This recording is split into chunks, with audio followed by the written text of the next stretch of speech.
বগুড়ায় সনাতন ধর্মাবলম্বীদের রথযাত্রায় বিদ্যুৎস্পৃষ্ট হয়ে ৫ জনের মৃত্যু হয়েছে।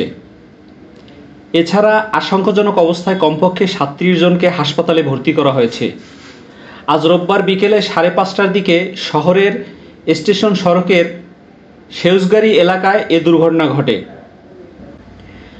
নিহত ব্যক্তিদের মধ্যে ৪ জনের নাম জানা গেছে।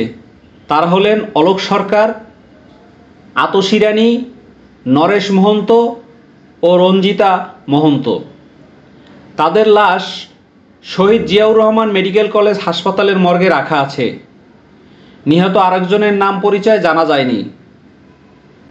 তার লাশ মোহাম্মদ আলী হাসপাতালে মর্গে রাখা আছে। বগুড়া সদর আসনের সংসদ সদস্য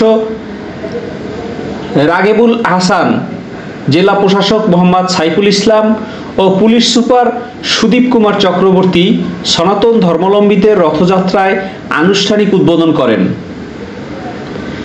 এর ১০ থেকে ১৫ মিনিটের মধ্যেই রথের সঙ্গে সড়কের ওপরে থাকা বিদ্যুতের তারের স্পর্শ লেগে এই দুর্ঘটনা ঘটে। সেউজগাড়ি শ্রী শ্রী ইস্কন মন্দির থেকে রথযাত্রাটি পুলিশ লাইন সংলগ্ন শিব মন্দির অভিমুখে রওনা করেছিল। সিলিমপুর পুলিশ ফাঁড়ির ইনচার্জ মোহাম্মদ মিলাদুন্নবী বলেন, শহীদ জিয়াউর রহমান মেডিকেল কলেজ হাসপাতালের মর্গে ৪ জনের লাশ রাখা আছে। আশঙ্কাজনক অবস্থায় ভর্তি আছে ৩৭ জন। এছাড়া মোহাম্মদ আলী হাসপাতালেও আরও কয়েকজনকে ভর্তি করা হয়েছে।